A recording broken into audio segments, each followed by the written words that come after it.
Fortunately, is a big Manchester United transfer setback. As Ronaldo, tense talks yesterday. We've got updates on what went on at Carrington. We've also got the updates overnight coming in relation to Ajax and what's been happening there. And let me just make sure. And also Frankie de Jong, a little bit coming out about Frankie de Jong as well. So lots to come out with. The first thing I just want to say very, very quickly is, because we've got quite a lot to get into today. When I think about United summer, and I'm not about to do Jamie Carragher, when I think about Manchester United summer, I'm thinking about the players. But when I'm thinking about Man United summer, I do think that not enough is put on into the workings of your mind as to why we fail, because we haven't got people who care about the club. If I was in charge of the club or you were in charge of the club, there's no way we'd be here on July the 27th, sat here going, you know what, it's not going too badly, let's just keep trying. As owner of Manchester United, as CEO, as director of football, I'd be absolutely fuming because I support this football club like you do, and it's not acceptable. But we've got people, I mean, John Murtaugh's not a Man United fan. He came from Everton, he's not a Man United fan. Richard Arnold prefers rugby. The Glazers don't even like football. The reason why we fail as a football club is if you haven't got obsessive owners or CEOs or directors of football who actually care about the club, they're just paid workers, and that is why we fail. This is why every summer it goes wrong, because Man United employ specialists rather than people who actually live, breathe and consume the football club. And this is why we fail, because everybody who lives, breathes and cares about the football club, we're sat here watching, or we're chatting down the pubs or whatever because we care. This lot, I mean, realistically, gets to the end of the month, they're just checking the bank account to make sure the wages go in. It's a paid job to them. They're not actually as engrossed in this as a fan would be. And I think, Eric Ten Hag's not a fan of Manchester United. It can work. Sir Alex Ferguson wasn't a Man United great. It can work. But too many people in this football club,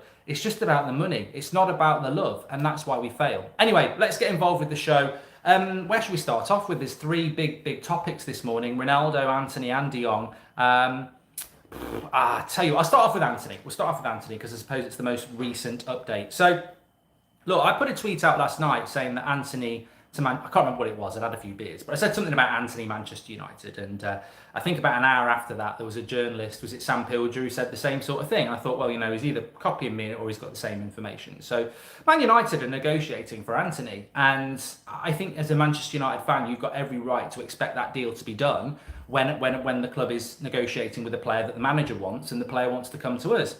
Of course, this is why I'm 50-50 on Antony. There was a time when I was 80%, but since Ajax overcharged us for Lisandro Martinez, I'm a realist and I'm like, well, yeah, the player's desperate to come to us. Time to take action against these and remove these cretins, says Marco, fair point. The club is a complete laughing stock, says Scott Castle. But I do think that, I know that Ten Hag is desperate for Antony. I know that Antony is desperate to come to Manchester United, and I know that we're negotiating with them. But overnight, we've had three big updates. Some of them coming in from Mike Verwey, who's the Ajax journalist, but some of them coming in from the actual club. The manager himself of Ajax has changed his point of view. He's now saying, we don't want to sell him, but I realise anything can happen at this club. Same thing coming out of Ajax. But then this morning, we've had that they've upped the price from 80 million euros to 100 million euros. So this is why I'm 50-50 on Antony. You've got a club that will sell in Ajax. You've got a manager that wants him in Ten Hag, and you've got a player that wants to come to us. But the problem, and the reason I started the video the way I did, is the owners is John Murtaugh and it's Richard Arnold. Every transfer that we I'm not going to swear on a morning show. Every transfer that we mess up is because of them. Perisic, years ago, Mourinho wanted him, Inter wanted to sell, and Perisic wanted to come to us. I think he would have been a revolution, and he never came because the club messed it up. And that is why I cannot say that Antony is a 90% deal or anything like that, because everything that will go wrong with this deal will be because of John Murtaugh and Richard Arnold and the Glazers. The hat-trick of failure. How can you be in a situation where Ajax will sell, where the player wants to come and the manager really wants him, and you don't sign the player? Well, it'll be because of the negotiations. And this is it. I'll go back to what I said at the start of the video. The reason we fail is because we have people in charge who are not you and they're not me. They're not Manchester United fans. They're business people. And business people look at bottom lines. Business people look at revenues and, market functionality and projected profits. They don't look at, I'm a Man United fan, get me that player, which is what a lot of our rivals do. And it's why we will always fail, because we never look at it from a footballing point of view. We look at it from a business point of view. So do I think we'll get Antony? I think that it's a mess. And look, I'm fed up of getting told stuff and then the next day it becomes relevant. Like I was told on, was it Monday morning, about the Ronaldo chat, and lo and behold, it happened. And I was talking yesterday about there's people within Man United who are good people who are very, very, very fed up with the way the transfer window's gone and the incompetence. And, you know, I've had people say to me, it's no better than what it was under Woodward and Judge. In fact, I think it's worse personally. So, you know, now that's coming out, isn't it? It's coming out again that the transfer window is a total mess. It is an absolute mess. You have got Antony, who is a player that we should have been buying in mid-June, that we haven't even bought by the end of July, and the price has gone up by 25%. Lisandro Martinez should have been bought in mid-June. His price went up by 10 million euros when we bought him in mid-July. So Frankie de Jong, all summer, the focus. Cristiano Ronaldo, tense talks, angry talks. We'll talk about that in a minute. It is a mess. And yet I'm looking at social media last night. All right, I'm a few beers down. Could have had Antony for 40 to 50 million if we didn't mess up the start of the transfer window, says Dazzo. Exactly. I'm looking on social media last night, and it's a wash with these bloody Glazerites with their stats. Oh, Eriksen's got as good stats as Kevin De Bruyne. 21's on the download. I've run the stats through the system, and Christian Eriksen is going to be the key to number 21. Back on my computer to look at porn. You know, it's like, what are you talking about? What are you talking about? If Christian Eriksen, who I can't wait to see play for Manchester United, is such a good signing, then why does nobody else want him? Mikael Roach, thank you very much. Apart from Brentford. Mark, why don't you buy a centre-back to replace Maguire? CEO makes promises in a pub. Chaos ensues, says Tim. But look, I really do like Christian Eriksen. But I also feel there's a responsibility in the fan base to go, hold on a minute. You are idiots. Like these people who are hyping up Eriksen. I can't wait to see what's going to happen with Eriksen. But for me, he's a bonus signing. He's a free signing. That is not the signing to build your summer around. We're not bloody Stoke. These are the sort of deals Stoke used to do when they're in the bloody Premier League. Oh, a free transfer. Oh, remember that lad they got, Bojan from Barcelona? Yeah, we're going to challenge for Champions League now. Like, the reason they are free... Well, no, not the reason they're free. That's not fair. He's free for a different reason. But the reason that they're free...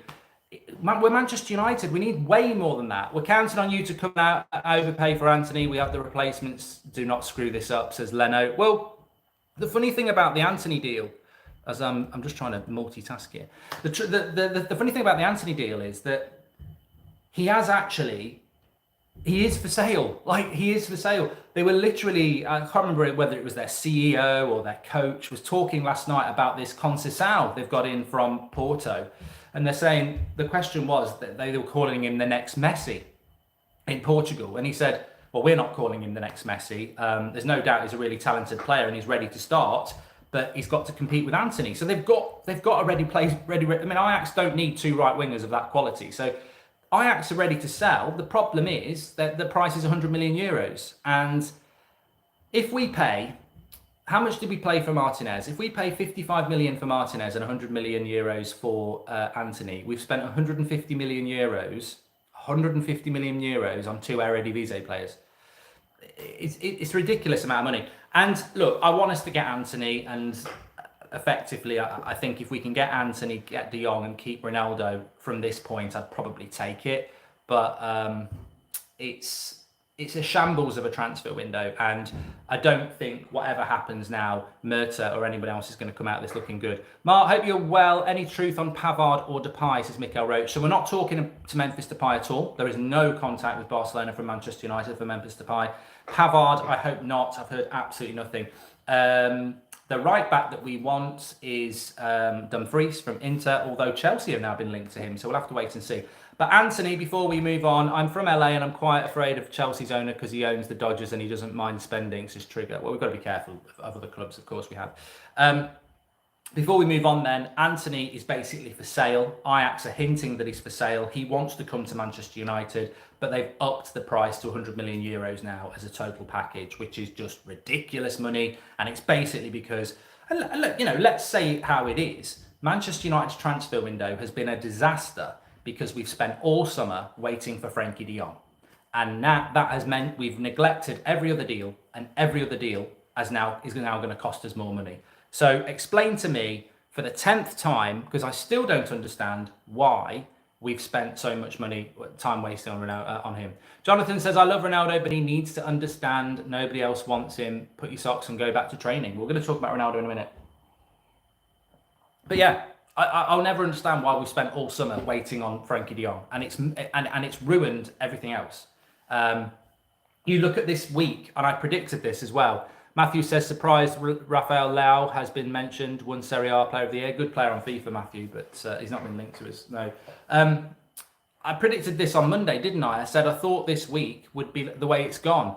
Ajax quoted Antony 40 to 50 million in May before they sold Haller, but our board claimed they will only look at other transfers once they'd sorted out Frankie de Jong, says shove him. And that's absolutely spot on. Blame it on Ten Hag, says Roberts. Well, Robert McCormack, he might not, there might be people who agree with that. But, just before I move on, Antony was available for about 50 million quid in May. Lisandro Martinez was available for about 35 million quid in May. We're going to pay a hell of a lot more because United focused in on Frankie de Jong. And I'll never understand why we did that, because ultimately, it's what has it borne fruit at all? No.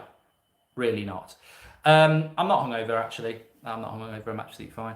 I had a bad night's sleep. I've got a bad back, but no, I'm not. So next thing, let's talk about Frankie de Jong. So Antony, we are in negotiations for Antony. The price is being talked to the 100 million euros, but I still think, I still would say 50-50. I'm not saying the Antony deal's off. I'll go with what I said on Twitter last night. I still very much think that the Antony deal is on. I just think it's going to be an embarrassing deal. Let's talk about Frankie de Jong. So with Frankie de Jong, there was a couple of stories coming out last night. One of them was that he's agreed to lower his wages so he can stay at Barcelona. And then there was another story coming out that this is just completely deadlocked and backlocked up because Frankie de Jong knows he's for sale, knows Barcelona want to sell him, knows there's a club in Man United, but he won't go anywhere and talk about transfers until they pay him the money he's owed. Completely contradictory stories, completely different stories that, you look on social media and you see United fans in complete opposites. You've got United fans saying, F off Frankie de Jong, let's sign Ruben Neves. Now you've got other fans going, well, it's just, we've heard this for the last month. And that's the truth. I want to talk about Ronaldo. I don't want to talk about Frankie de Jong. Welcome to the Members Club, Jacob. Thank you very much for joining. I want to talk about Frankie. I want to talk about Ronaldo. I want to talk about how we move forward, because the Frankie de Jong story for me just doesn't change. Shane says, hi, Mark. Love your show. Off the topic. What's your take on Dahoud from Dortmund? It's not a player I've heard has been linked to, so I've not really thought about it, to be honest, pal. But yeah, you get a story about Frankie de Jong where one, he wants to lower his wages and stay at Barcelona, and then the other one is he's still leaving. He just wants the 17 million euros he's owed. Well, you couldn't have two completely different stories, could you? You walk into McDonald's, I'm a vegetarian, give me a Big Mac. You walk into McDonald's, I'm a vegetarian, give me something vegetarian. Now, they're complete opposites, and they don't make any sense. So what is our way out of that mess with the club? How can it be fixed, says Duran? Get people in who care about the club and support the club.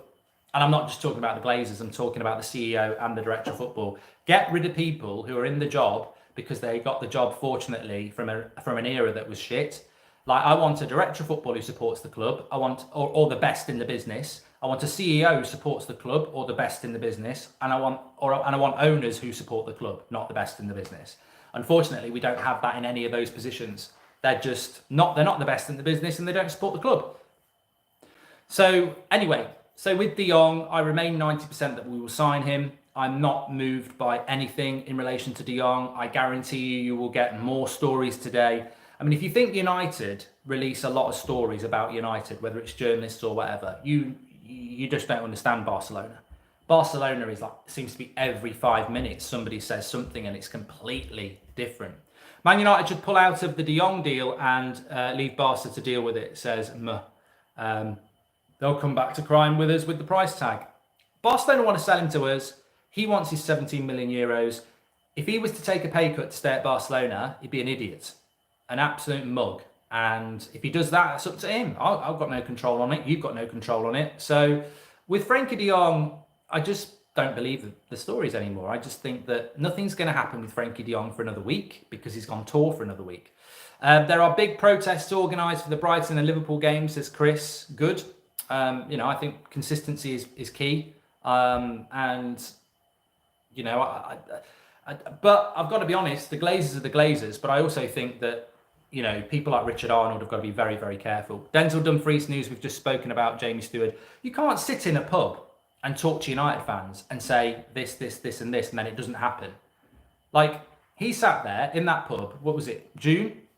He spoke there, he bought a round of drinks, he said the money's there to back the manager, spoke about having a confident summer, and here we are at the end of July, and it's a worse summer than we've had in years. It's an absolute joke of a summer. And I'll go back to what I was going to say just before we talk about Ronaldo. I predicted this at the start of the week, and any of you could have predicted this as well. What has this week been? Said at the start of the week, this week will be about Ronaldo. Fed up from De Jong, get Lamer and Neves, says Mav. Said at the start of the week, this was going to be about Ronaldo and announcing Eriksen and Lisandro Martinez. What's happened? Is it Wednesday today or is it Tuesday? Is it Wednesday or Tuesday? It's Wednesday. So Ronaldo, not resolved. I'll talk about in a minute what's gone on there because it got quite heated. And Eriksen yesterday, Martinez today. So effectively, this week is over halfway through already, and we've done nothing. We've announced I got a message from Drawty yesterday saying Eriksen's official. I went, he's already bloody official. I've done the video last week. We've had quotes from Eriksen already. Well, they've done it again. What they've done Eriksen official again. Yeah, he's in the kit now and he's done some more quotes. Bloody brilliant. Oh, but he's going to win us the 21st title. Have you looked at his stats? I like Eriksen, but they've announced him official twice. They've given him 2 announcements to fill a day. Today will be Martinez. Tomorrow is Thursday. Friday, I presume Ten Hag's doing a press conference. So I'm like, forget Anthony, we should get Van der Sar, says Doran. So United have done exactly what United do. They've basically, we know Lisandro Martinez and Eriksen were in training yesterday morning, and yet they're getting official announcements in the afternoon and today. Like, they're just filling time. They're filling time. And a week on Sunday is our first game of the season. No midfielder, no attacker, no resolvement on the Ronaldo thing. It is a total mess. And, whether you're protesting, happy or whatever, or buying the away kit with somebody's name on the back, the point is you can't tell me that this is not a mess. It's a total mess. And it comes back to the fundamental core issue at Manchester United that the people employed at that club don't support it and aren't the best in the business. So you fail. You cannot have a CEO or a director of football or an owner who don't support the club but also aren't very good at their job. I don't want Frankie de Jong to come up yours, says Ozzy. I think he's saying that to Frankie de Jong. So, that's where we are. And I often think that. I often think, why are we doing this? And it's because we've got incompetence running through the football club. And it's never going to change. It's never going to change. This is Erik ten Hag's first summer transfer window. It's a new start. How worrying is it to you that Erik ten Hag's first summer transfer window of a new United is worse than Ollie's summer last window, which was the end of, scraping the barrel? Solskjaer's summer transfer window last year was better than this. And last year wasn't great because we didn't buy a midfielder. So, yeah, it needs to be a lot better. Now, let's talk about Cristiano Ronaldo. David, thank you for the super chat.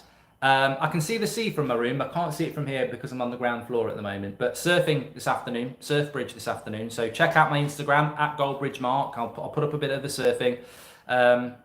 Apparently, I had to go with like an instructor and stuff. And they were like, we're running short on instructors. And I said, don't worry, you've got me there. I'm probably better than you. And people will probably be watching me a lot instead of you. Wasn't Eriksen dropped by Spurs, says Ronan? Look, I like Eriksen. But what I'm saying is, it frustrates me when you see United fans talking about how, this player's on a par with De Bruyne. And I'm like, well, if he's on a par with De Bruyne, why aren't Real Madrid signing him? You might not like what I say, says Shahir, but I don't care how much Man United spend. As long as they get the players I'm happy they they stuffed the transfer window. Well, I don't dislike what you say, Shahir. I just don't understand it. Is more important, I suppose, there. So, Ronaldo yesterday, we've spoken about this. Cristiano Ronaldo yesterday, crisis talks at Carrington.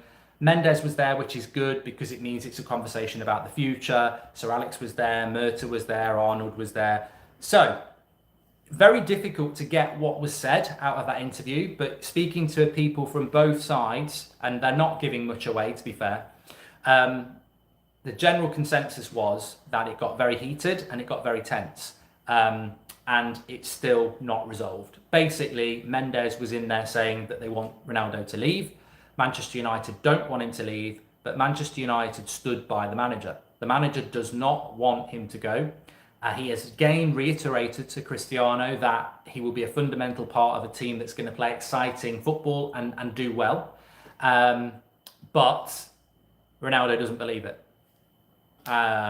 He doesn't trust it. So that might push people against Erik ten Hag. I've got to be absolutely honest and clear here. I actually I'm not going to take a side on this. And people will go, oh, I can't believe it. You said you were going to back your manager. I'm 100% behind Erik ten Hag.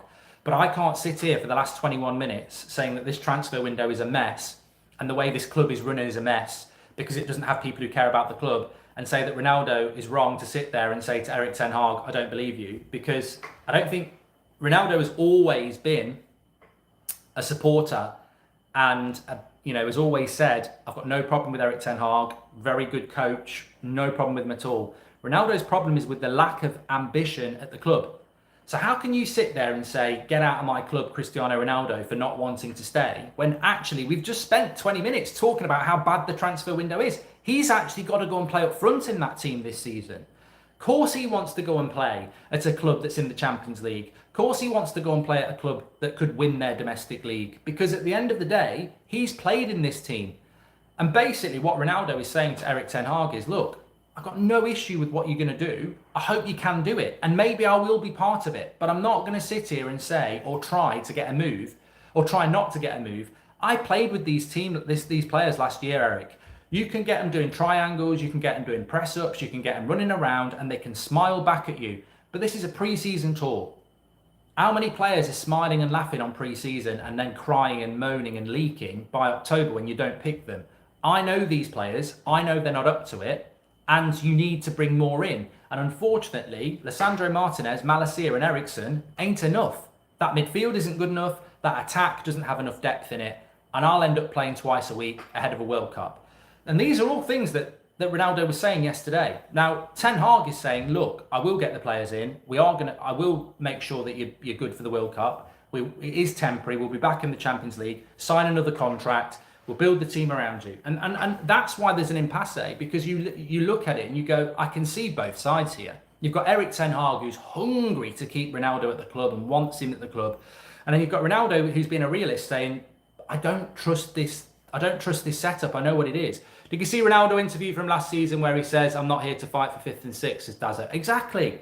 So I actually really do understand both sides. And I understand why it got really heated yesterday. And I understand why it's not been resolved. Ronaldo should be training today. He had fitness tests yesterday, which is what always happens when you come back pre-season. I remember this happening with Varane when he was still at Real Madrid and we were trying to sign him. The first day is always fitness test to see how you are. He should be back on the training ground today, if not tomorrow. So Ronaldo should be back now. He should be back. I don't think he's flying back to Portugal or anything like that. He should be back involved. But it was tense yesterday because really, if United had said you can go, he would go. He also said, look, I'm here to be professional. I've never not been professional in my career. I'll train, I'll play, I'll give it everything because that's what I do. But honestly, I want to go. I don't see the ambition at the club. So it's not ideal, but at least he's back training. And whilst he's back training, I think the key for me, and I got a little bit of information last night, was that Erik ten Hag was actually quite happy with the way the meeting went. And the reason he was happy with the way the meeting went is because he's got him back. He's had his meeting and he's got him in training. And Ten Hag is confident that he can get him in training, get a smile on his face, get him to see the intensity, the professionalism, the fitness levels, all of which these are all ticks in the box for Ronaldo. Hard training, professionalism. So Ten Hag's reasonably happy with what's going on with Ronaldo. Ronaldo still does want to go. And I would say from this point, now that you've got Ronaldo back training, get your De Jong, get your Antony, get your team sorted, because that might make a difference. Of course, with Ronaldo, you've got Atletico Madrid's president saying it's impossible for them to sign him. You've got Bayern ruling themselves out again. Chelsea, we just wouldn't do a deal with that. So I do think that Ronaldo is gonna. I think George Mendes is going to be very busy in August again, and he will just keep going and going and going. And I don't think you can sit there and say there's no chance that we're going to sell Cristiano Ronaldo, because you can only need to look a year ago. A year ago at this time, when the season was starting in August, we weren't even linked to Ronaldo. And then right at the end of the month, we signed him. So he can still leave. There were very tense talks yesterday, but I do agree with both sides. I do agree with both sides. I do. I think Erik Ten Hag wants to keep him because he's world class and he wants to build a team around him.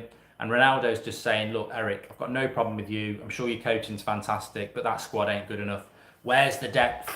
Where's the depth in the midfield?